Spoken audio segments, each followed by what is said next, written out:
Voilà, bonjour à chacun et à chacune. Voilà. Est-ce que vous allez bien? Ouais, merci Seigneur. Je m'installe.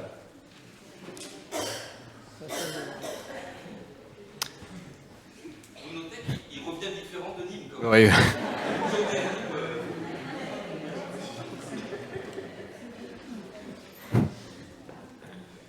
Je sais pas quoi dire. Voilà, on est heureux de se retrouver et je voudrais qu'on puisse ouvrir la parole de Dieu ce matin. Et on va aller dans le livre de l'Apocalypse au chapitre 1er et on va lire à partir du verset 9 et on va aller jusqu'à la fin du chapitre 1er et à partir du verset 9. Le livre de l'Apocalypse nous amène parfois, alors je ne sais pas si vous avez tout compris de l'Apocalypse, mais il nous amène parfois dans... Emmanuel a tout compris, donc si vous avez des questions, vous allez le voir. Ah, c'est François, pardon.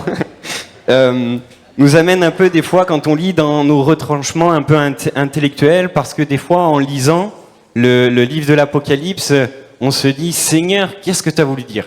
Seigneur, qu'est-ce que tu as voulu nous transmettre ?» Mais il faut noter que lorsque l'on ouvre le livre de l'Apocalypse, et avant qu'on fasse notre lecture, il est important qu'on puisse comprendre le but et la vision de ce livre et de ce dernier livre de la Bible. Je ne crois pas qu'après avoir parlé de façon audible, de façon assez compréhensible de la Genèse jusqu'à l'épître de Jude, je ne crois pas que le Seigneur décide maintenant, au travers de ce livre, de parler un peu de manière étrange, de manière où il est impossible de comprendre le message que le Seigneur a voulu nous donner. Et je note même que dans l'histoire de l'Église et dans les premiers siècles de l'Église, le premier siècle même de l'Église, c'est-à-dire l'Église qui a suivi les apôtres, on peut relever que les pères de l'Église même ont cité l'Apocalypse, non pas comme en disant que c'est un message qui est trop compliqué à comprendre, non pas qu'il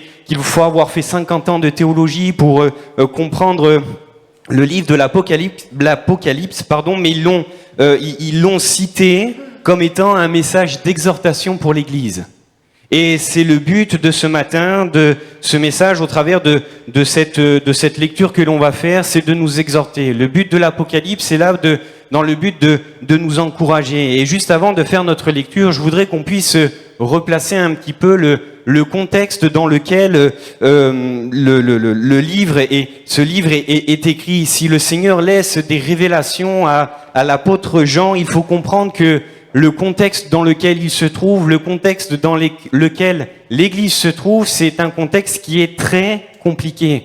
L'apôtre Jean est exilé sur l'île de Patmos, mais au-delà de cela, toute l'Église est dans un moment très difficile. L'Église, avec un grand E, est persécutée. Être chrétien, ce n'est pas juste mal vu, mais c'est difficile. Être chrétien, c'est quelque chose qui est dur. Et on voit même que dans les épîtres, et notamment dans l'épître aux Hébreux, on voit des chrétiens qui se sont convertis, qui ont quitté la religion juive et qui sont venus au christianisme, sont prêts même à revenir à la religion juive pour vivre pleinement leur foi sans difficulté, sans difficulté, parce que la pression, elle est là, parce que la persécution, elle est présente. Et c'est c'est une église qui est persécutée, c'est une église qui est en grande difficulté, c'est une église qui n'arrive plus à vivre librement sa foi, et on est face à ce dilemme, je dirais, de continuer ou d'arrêter. On est face à ce dilemme lorsque l'on ouvre le livre de l'Apocalypse à des églises qui se disent: est-ce que je vais persévérer dans ma foi? Est-ce que je vais continuer? Ou est-ce que c'est peut-être mieux d'arrêter? Est-ce que c'est peut-être mieux d'abandonner parce que c'est trop dur? Et ce matin, le texte que l'on va lire et le livre de l'Apocalypse, ce texte pourrait tous nous parler. La persécution, soyons honnêtes, on en est loin. On en est loin. Il peut y avoir une autre forme de persécution, mais une persécution où c'est au prix de notre vie, on en est loin, et on peut encore rendre grâce au Seigneur parce que nous avons ce privilège de pouvoir nous rassembler librement.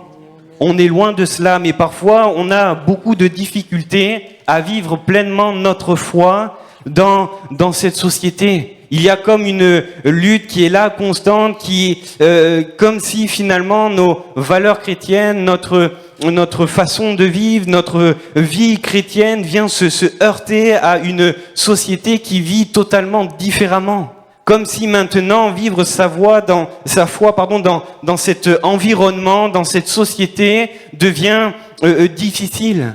Et peut-être que s'il n'y a pas de persécution physique, peut-être que s'il n'y a pas de persécution morale, il est pour toi difficile de vivre ta foi chrétienne, de vivre ta foi, de marcher dans les voies du Seigneur. Tu es comme dans ce retranchement, quand tu essayes de vivre en accord avec la parole de Dieu, quand tu essayes de vivre une vie de sainteté, une vie qui marche dans les pas du Seigneur, tu te dis, mais punaise, qu'est-ce que c'est dur, qu'est-ce que c'est difficile, qu'est-ce que c'est douloureux, je ne vais pas y arriver. Mais je note que face à une église qui est en difficulté, face à une église qui est persécutée, qui est en difficulté à vivre sa foi à cause de la persécution, Dieu va laisser tout ce livre de l'Apocalypse pour encourager l'Église, et je dirais pour encourager son Église à persévérer et à tenir jusqu'au bout. On va lire dans Apocalypse chapitre 1er verset 9, il est dit ceci, « Moi, Jean, votre frère, qui est part avec vous à la tribulation et au royaume et à la persévérance en Jésus, j'étais dans l'île appelée Patmos, à cause de la parole de Dieu et du témoignage de Jésus. Je fus saisi par l'Esprit au jour du Seigneur, et j'entendis derrière moi une voix forte, comme le son d'une trompette, qui disait « Ce que tu vois, écris-le dans un livre et envoie-le aux 7 églises, à Éphèse, à Smyrne, à Pergame, à Thyatire, à Sardes, à Philadelphie et à l'Odyssée. » Je me retournai pour savoir quelle était la voix qui me parlait. Et, après m'être retourné, je vis 7 chandeliers d'or. Et au milieu des 7 chandeliers, quelqu'un qui ressemblait à un fils d'homme, vêtu d'une longue robe et ayant une ceinture d'or sur sa poitrine. Sa tête et ses cheveux étaient comme blancs comme de la laine blanche, comme de la neige. Ses yeux étaient comme une flamme de feu. Ses pieds étaient semblables à de l'airain ardent, comme s'il avait été embrasé dans une fournaise, et sa voix était comme le bruit des grandes eaux. Il avait dans sa main droite 7 étoiles. De sa bouche sortait une épée aiguë à 2 tranchants. Et son visage était comme le soleil lorsqu'il brille dans sa force. Quand je le vis, je tombais à ses pieds comme mort. Il posa sur moi sa main droite en disant « Ne crains point. Je suis le premier et le dernier et le vivant. J'étais mort et voici, je suis vivant au siècle des siècles. Je tiens les clés de la mort et du séjour des morts. Écris donc ce que tu as vu, ce qui est, ce qui doit arriver. Ensuite, le mystère des 7 étoiles que tu as vues dans ta main droite et des 7 chandeliers d'or. Les 7 étoiles sont les anges des 7 églises et les 7 chandeliers d'or sont les 7 églises. Amen. Jean ici, alors qu'il est sur cette île de Patmos, isolé, exilé, Jean reçoit une vision et Jean voit dans cette vision un personnage qui est central. Il dira j'ai vu quelqu'un qui ressemblait à un fils d'homme. Et il nous va décrire ce qu'il voit. Il va donner aussi des caractéristiques détaillées de ce personnage. Il va dire ceci, vêtu d'une longue robe, ayant une ceinture d'or sur sa poitrine. Sa tête et ses cheveux étaient blancs comme de la laine blanche. Ses yeux étaient comme une flamme de feu. Ses pieds semblables à de l'airain ardent. Sa voix était comme le bruit des grandes eaux. Il y avait dans sa main droite 7 étoiles, de sa bouche sortait une épée aiguë à 2 tranchants et son visage était comme le soleil lorsqu'il brille dans sa force. Et lorsque on voit et on analyse cette description, on a quand même du mal, je sais pas vous, mais on a du mal à imaginer à quoi ça ressemble. On a du mal à visualiser ce que finalement l'apôtre Jean est en train de voir. Mais il faut aussi comprendre une chose, c'est que lorsque Jean a cette vision, lorsque Jean voit cette vision et décrit cet homme, Jean c'est quelqu'un qui connaît les Écritures de l'Ancien Testament. Jean c'est quelqu'un qui connaît, et quand il cite cela, il va se souvenir de cette description, et on retrouve plutôt cette description dans le livre de Daniel. Dans Daniel chapitre 7, on peut voir que Daniel, lui aussi, dans une vision, va voir un personnage qu'il va appeler l'ancien des jours, et on voit qu'il va donner les mêmes descriptions. Quelqu'un qui est vêtu on retrouve la même description que l'on voit dans cette vision du livre de l'Apocalypse. Mais ce qui va m'intéresser, c'est au verset 13. Le verset 13 de Daniel chapitre 7. Daniel va dire: je regardais pendant mes visions nocturnes, et voici sur les nuées des cieux arriva quelqu'un semblable à un fils d'homme. Il s'avança vers l'Ancien des jours, et on le fit approcher de lui. On lui donna la domination, la gloire et le règne, et tous les peuples, les nations et les hommes de toute langue le servirent. Sa domination est une domination éternelle qui ne passera point, et son règne ne sera jamais détruit. Et ce fils d'homme, ce que Daniel voit, celui à qui on va remettre tout le règne, celui à qui on va remettre toute la puissance, c'est celui qui est aussi appelé à régner à la fin de tout, celui qui est appelé à régner sur toute chose. Et dans le livre de l'Apocalypse, l'apôtre Jean, qu'est-ce qu'il fait quand il voit cette vision? Il reprend cette image de ce que Daniel voit, il reprend cette image, et en faisant d'un seul homme le fils d'un seul image, par un seul personnage, le fils d'homme et l'ancien des jours, en utilisant les mêmes caractéristiques, en utilisant les mêmes détails pour nous dire que celui qu'il a vu dans l'Apocalypse, c'est celui que Daniel voit dans cette vision, c'est celui que Daniel voit lorsqu'il parlait, c'est celui qui devait recevoir tout le règne à la fin, c'est le roi que l'on attendait.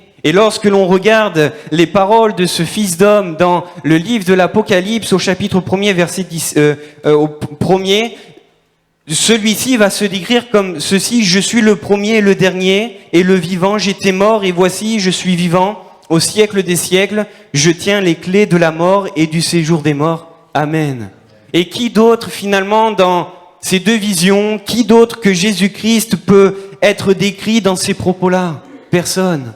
Personne. Et ce que Jean est en train de dévoiler, ce que Jean est en train de montrer, alors qu'il est dans la persécution, alors qu'il est dans des temps difficiles, alors que dans sa vie tout semble basculer, tout semble être compliqué, Jean est exilé, Jean il est seul, Jean a cette vision, pas juste celle d'un fils d'homme, pas juste celle de l'ancien des jours, mais il voit la révélation de Jésus-Christ glorifié. Alors qu'il est dans l'affliction, c'est Jésus qui se présente à Jean. Et mon frère, ma sœur, face à une église persécutée, face à une église qui est face à un dilemme entre suivre sa foi ou abandonner, entre persévérer ou quitter la course, qu'est-ce que Dieu révèle à Jean? C'est que Jésus-Christ est là. Qu'est-ce que Dieu vient révéler à Jean dans ces temps difficiles? C'est que Jésus-Christ est présent, c'est que Jésus-Christ est là, et c'est la personne même de Jésus qui vient se révéler à l'apôtre Jean. Et j'aimerais le dire, que dans ton affliction, peut-être dans ce que tu vis, face à la pression qui peut-être est là et tu n'arrives pas à vivre ta foi pleinement, peut-être même tu es retranché avec cette question, mais est-ce que ça vaut la peine encore de continuer ? Est-ce que ça vaut la peine de poursuivre le but? Est-ce que je le fais pour un but, même si tu n'entends même pas le Seigneur te parler distinctement? J'aimerais te dire que c'est la même chose que le Seigneur veut t'amener à voir. C'est Jésus dans sa gloire. C'est Jésus tout-puissant. C'est Jésus, le roi qui règne, pas simplement le petit Jésus, mais celui qui est dans sa toute-puissance, celui qui est dans sa force, celui qui est dans le ciel. Et c'est ce que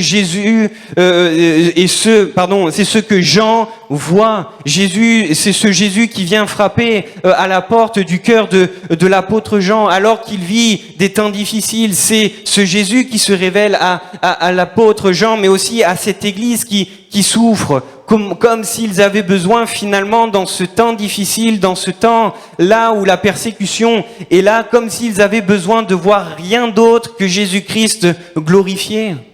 Et parfois, lorsque l'on est entouré de vallées, de hautes montagnes, nous avons besoin, et il est bon pour nous, de lever les yeux au-delà des montagnes, de lever les yeux au-delà des montagnes, parce que nous avons besoin de contempler le roi qui règne, et ce roi, c'est Jésus. Ce roi qui nous a sauvés, ce roi c'est celui qui s'est offert à la croix pour chacun d'entre nous. Ce roi, c'est celui qui est ressuscité le troisième jour. Ce roi, c'est celui qui était présent auprès des disciples, présent auprès de Jean, présent auprès de cette église-là qui est persécutée. Et c'est celui qui est aussi présent au sein même de ton épreuve, de ta persécution. Regardez même les détails qui sont laissés par Jean dans cette vision. Le métal, les reins ardents, la voix, les grandes eaux, le feu, l'éclat du soleil. Et quand vous regardez à l'Ancien Testament, à chaque fois que Dieu se révèle aux hommes, c'est au travers de ces images, c'est au travers de ces signes. Je vais citer quelques exemples, mais dans Exode chapitre 3, Dieu va se révéler à Moïse au travers du buisson ardent et au travers du feu et de la voix. Dans Exode 19, sur le mont Sinaï, la nuée qui est venue, le tonnerre, la voix de Dieu qui retentissait. Dans les visions du trône de Dieu, de la gloire de Dieu, dans Ésaïe 6, la fumée, ces mêmes impressions de clarté du soleil qui brille, cette voix qui retentit, ce tonnerre qui fait comme ébranler les portes du temple. Dans les deux visions qui sont représentées dans Ézéchiel chapitre 1er et le chapitre 10, c'est toujours de la même façon que le Seigneur se révèle. Et pourquoi je dis cela ce matin? Pourquoi j'ai pris le temps de citer ces quelques exemples? Tout simplement parce que ce que Jean est amené à voir, c'est Jésus, mais avec toute la puissance du Dieu de l'Ancien Testament. Ce Dieu qui a fait sortir ce peuple d'Égypte, ce Dieu qui s'est révélé au travers de ce buisson ardent à Moïse, ce Dieu qui a donné les 10 commandements sur cette montagne, ce Dieu qui s'est révélé à ses prophètes quand le peuple d'Israël était en exil, ce Dieu qui est venu revêtir l'humanité par la personne de Jésus, c'est ce même Dieu qui vient se révéler à l'apôtre Jean. Et face à ce que tu vis, face peut-être aux choix, aux questions qui sont là dans ton cœur, face aux montagnes, face à quoi face à tout ce qui pourrait te faire abandonner la course, ce qui pourrait te dire non, il vaut mieux parfois suivre quelques penchants, il vaut mieux parfois laisser vivre un peu la chair parce que c'est trop dur de vivre sa foi, c'est trop dur de suivre le Seigneur. J'aimerais te dire que le Seigneur veut t'amener à contempler sa face, celui du Dieu qui a tout accompli à la croix, mais qui est maintenant dans la gloire et qui règne. C'est celui qui va parler maintenant à l'Église, qui est persécutée, qui vit des temps difficiles, mais aussi à l'apôtre Jean qui est seul sur cette île. Je note ceci, c'est que Dieu, pour venir parler à son serviteur, Dieu n'a pas envoyé un ange. Dieu n'a pas envoyé une vision angélique des choses célestes. Dieu a simplement ouvert les regards sur son serviteur, sur une réalité c'est que Jésus règne. Peut-être que ce matin, tu as besoin que le Seigneur ouvre ou réouvre tes yeux sur cette réalité céleste. Tu ne comprends peut-être pas ce que tu vis. Tu ne comprends peut-être pas le chemin par lequel tu passes. Tu as peut-être même du mal à vivre ta foi. Mais cette vérité, c'est que l'Éternel règne.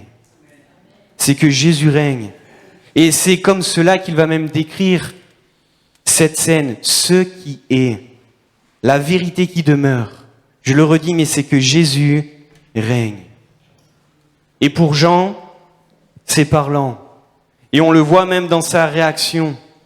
Si Jean voit le Seigneur dans sa gloire, la Bible nous dit qu'il va, alors qu'il voit ce Fils d'homme, avec toute sa splendeur, avec toute sa force, sa puissance, Jean va tomber à ses pieds comme mort.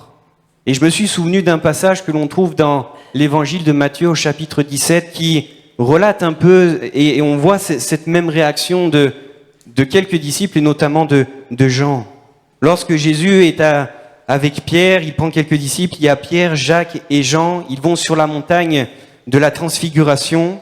Alors que les disciples voient la gloire de Jésus, le verset 6 nous dit que les disciples vont tomber comme morts. Et c'est incroyable de voir que cette révélation, cette vision parle à Jean. Il a connu Jésus, il a connu Jésus, il a cru en lui, il l'a suivi. Ce Jésus qui est aussi celui qui a guidé sa vie, Dieu lui montre, mais je suis là, Jean, je suis là. Ce même Dieu qui était sur la montagne est maintenant dans le ciel et dans sa gloire, pardon, et il règne, Et regardez ce que Jésus va faire dans notre texte d'introduction. Quand Jean va voir cette vision, Jean va dire, quand je le vis, je tombais à ses pieds comme mort. Et regardez, il posa sa main sur il posa sur moi sa main droite en disant, ne crains point. Et dans Matthieu, j'y arrive, chapitre 17 et le verset 7, Jésus va faire exactement la même chose.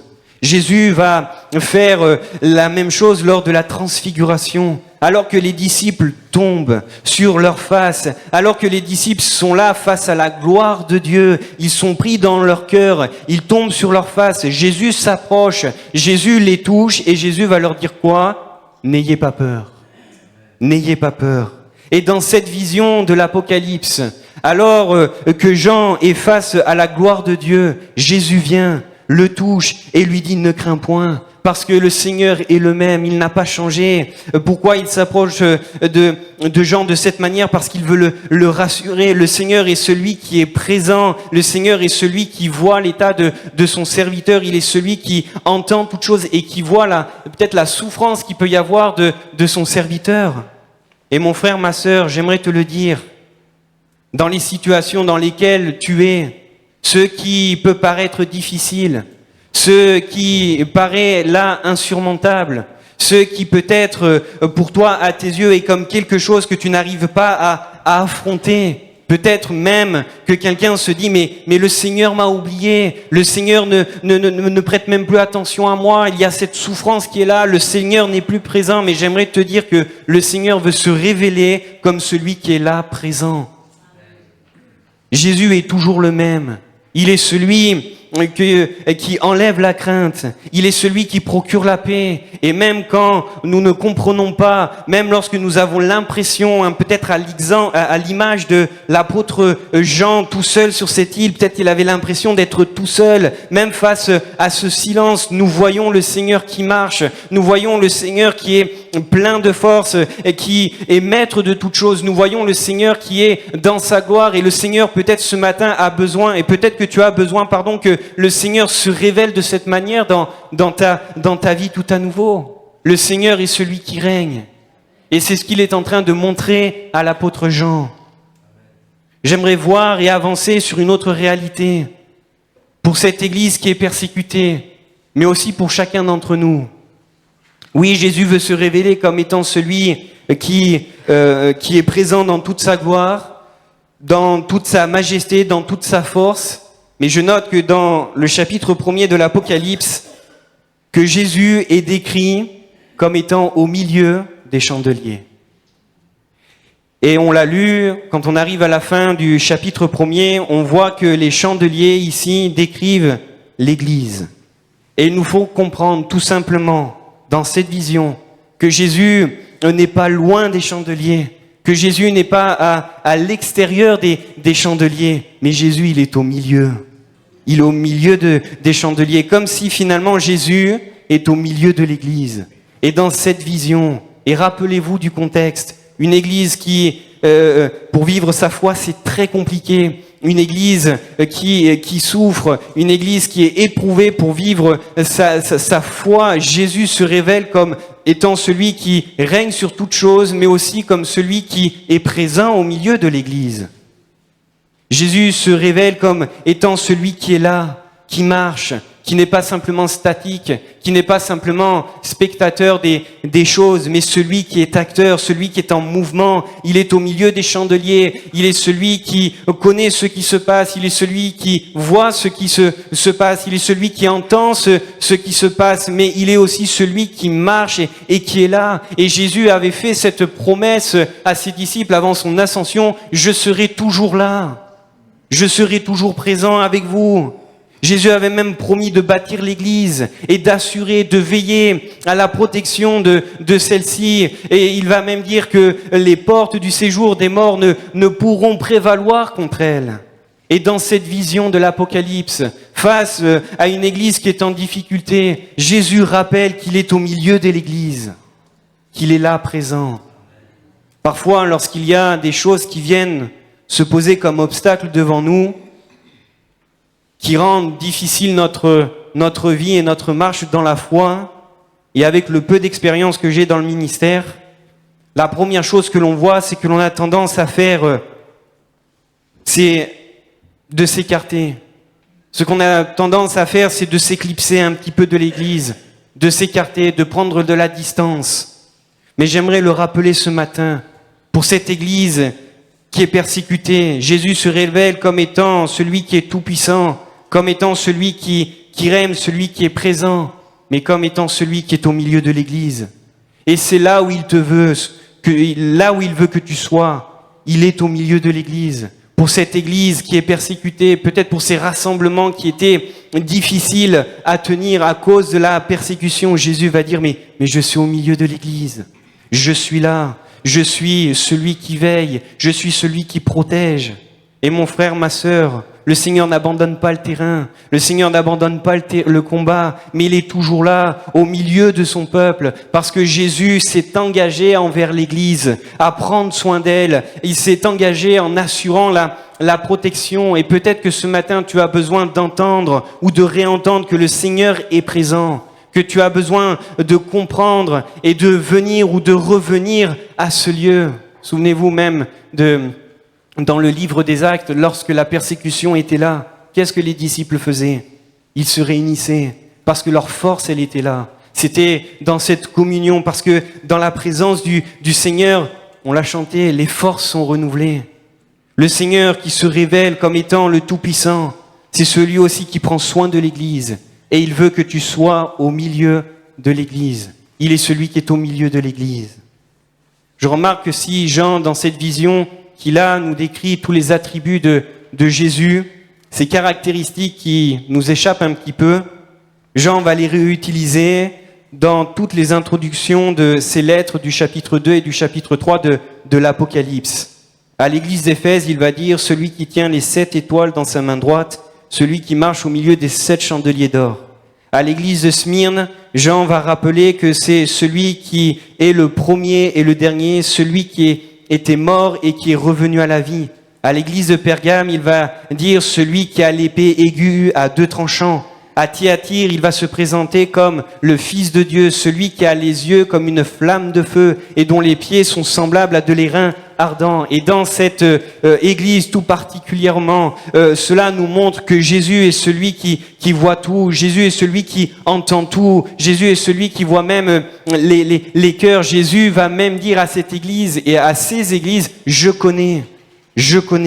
À l'église de Sardes, il va se présenter comme celui qui a les 7 esprits de Dieu et les 7 étoiles. À Philadelphie, il va se présenter comme le saint, le véritable, celui qui a les clés de David, celui qui ouvre et personne ne ferme, celui qui ferme et personne n'ouvre. Et enfin, à l'église de Laodicée, ces mêmes caractéristiques que l'on retrouve dans cette première vision, Jésus va se présenter comme l'Amen, le témoin fidèle, le véritable, le prince de la création de Dieu. Et je dis cela, pourquoi? Je cite cela, pourquoi? Parce que finalement, dans ces 7 églises, Jésus montre que ces qualités qui sont décrites dans cette première vision que Jean a, sont au service de la préparation de l'église.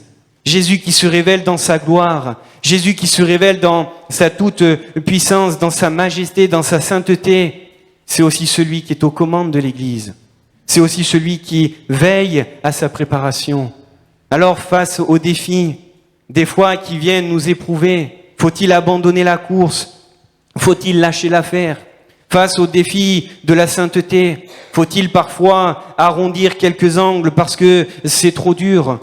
Face aux choix que nous devons faire dans notre vie, faut-il décider de faire autrement parce que c'est trop dur et je préfère me plier un peu à ce que ce monde fait pour être un peu plus tranquille? J'aimerais te dire, il faut persévérer. Et il faut persévérer. Celui qui persévérera jusqu'à la fin, la Bible nous dit, sera sauvé. Et Jésus se révèle pour te permettre justement de persévérer et de tenir. Jésus se révèle afin de te donner les forces et les moyens pour tenir bon pendant ces moments. Le Seigneur se révèle à toi. Le Seigneur se présente comme le Tout-Puissant, mais aussi comme celui qui est au milieu de l'Église, mais aussi comme celui qui est au contrôle de toutes choses, celui qui est aux commandes de toutes choses, celui qui dirige, celui qui édifie, celui qui construit, celui qui se charge de veiller. Et le Seigneur attend de toi une chose, c'est la fidélité à sa parole, la fidélité à ton engagement, même si c'est difficile.